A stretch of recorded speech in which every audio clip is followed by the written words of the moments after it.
दिनिकिया गंजाम गस्तरे आसुछंती मान्यवर मुख्यमंत्री निज निर्वाचन मंडली। गंजाम गस्तरे आसुछंती मान्यवर मुख्यमंत्री निज निर्वाचन मंडली शेरगढ़ ब्लॉक और ब्रह्मपुर सीतपल्ली मान्यवर मुख्यमंत्री आसुथिबा बेले विभिन्न प्रकार प्रकल्पर उद्घाटन करिसेंती। अति प्रिय मुख्यमंत्री को देखिबा पई शेरगढ़ ब्लॉक जनसाधारण मान्यगण्य व्यक्ति माने और मिशन शक्ति माँ माने 30 ରୁ 40 हजार जनसभा देखा मिली। लोकमानकर उत्साह और आनंद उल्लास सह आसी पहुंचती सभा मंडपर मुख्यमंत्री। आज प्रोग्राम रे मुख्यमंत्री गंजाम गस्त आज विभिन्न प्रकार प्रकल्प पानीय जल ग्राम्य उन्नयन रास्ता और कोठाबाड़ सेतु स्वास्थ्य शिक्षा विकास भित्तिभूमि सहरांचल उन्नयनमूलक कार्य विद्युत शक्ति जोगाण पाई 3,960 कोटी टंकार भित्तिभूमि उन्नयन प्रकल्पर लोकार्पण भित्तिप्रस्तर स्थापन कले। गोपालपुर 27,000 कोटी टंकार पियोर ग्रांट आमोनिया प्रतिष्ठा सहित युवक युवती पाई नियुक्ति पाइबे। गोपालपुर रे 8,000 कोटी टंकार निवेश रे अन्य एक आलुमिनियम प्रकल्प प्रतिष्ठा सहित युवक युवती पाई नियुक्ति सुजोग मिलिबो। गोपालपुर बंदर सह टाटा स्टील एसजीटी गोपालपुर माध्यम 13,000 टंकार पियोर यूटिलिटी करी आदि प्रकल्प उद्घाटन करथिले। हिंजिलकाटु ब्लॉक अंतर्गत बेलगाँ रे गंजाम एसपी द्वारा नूतन थाना उद्घाटन करछंती। गोपालपुर शीतलापल्ली कार्यक्रम रे गंजाम समस्त सांसद और विधायक विधायिका माने उपस्थित थिले। गंजाम गस्तरे मुख्यमंत्री को हिंजिलकाटु निर्वाचन मंडली गोपालपुर सह गंजामवासी अत्यंत खुशी अछंती। मान्यवर मुख्यमंत्री को साधुवाद और धन्यवाद जणाइछंती। आज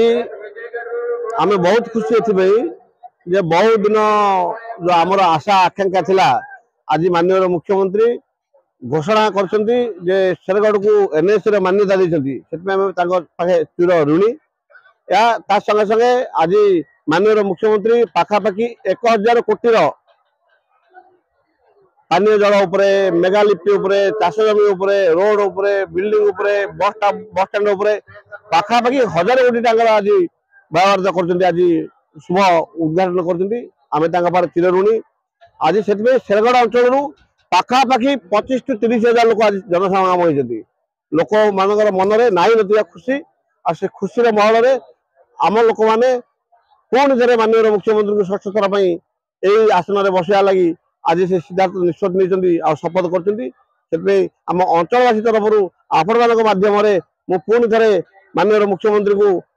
आउ थर बारंबार धन्यवाद देवी जे सेवा से जो 4 कोटी 4.5 कोटी जनमानस नेता भाव में परिचित सेवा कर सेवा सब जारी रो स्वास्थ्य आरोग्य रो से सब भल रुहतु आम मान सब एमती परिश्रम पर कम करूँ। नमस्कार। आज पवित्र श्रीपंचमी अवसर में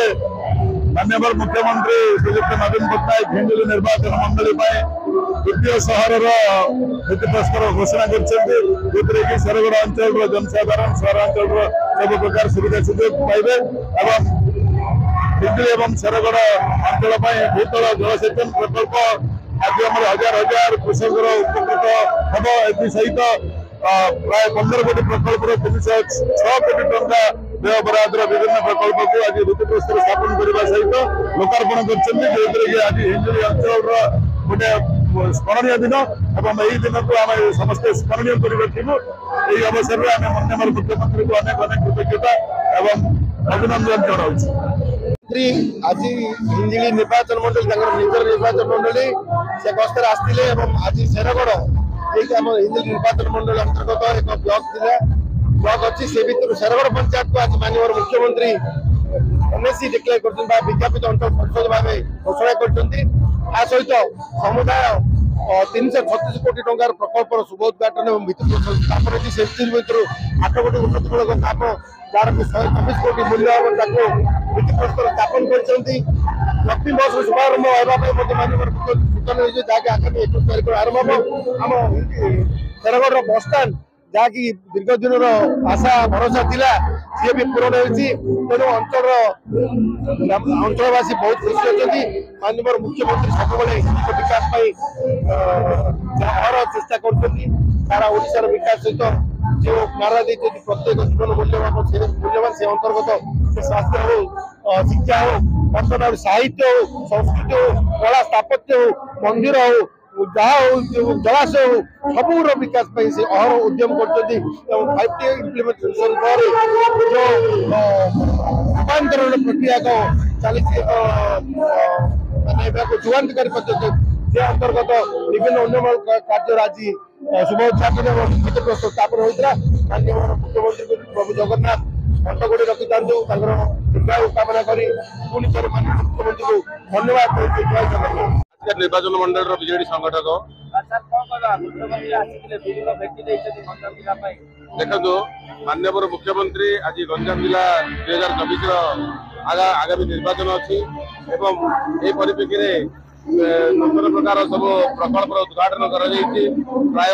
400 कोटी टकर प्रकल्प को आज उद्घाटन कर मुख्यमंत्री नवीन पट्टनायक महोदय। तेणु आम गंजामवासी अत्यंत खुशी हबू प्रत्येक क्षेत्र में आज गंजाम उन्नति मार्ग में चलती सब प्रकार विकासमूलक कार्यक्रम को माननीय मुख्यमंत्री आज देखिए जो ममता योजना हो 2 दिन तले वर्तमान तार डबल कर 10,000 टका कर 100 योजन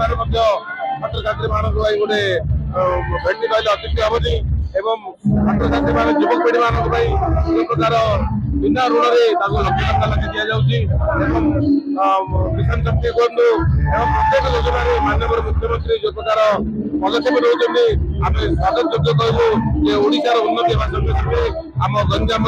निहाती विकास होेतु सी बर्तमान ये हिंजिलकाट निर्वाचन मंडल विधायक तथा माननीय मुख्यमंत्री अटंती तेणु आम स्वागत पदक्षेप को।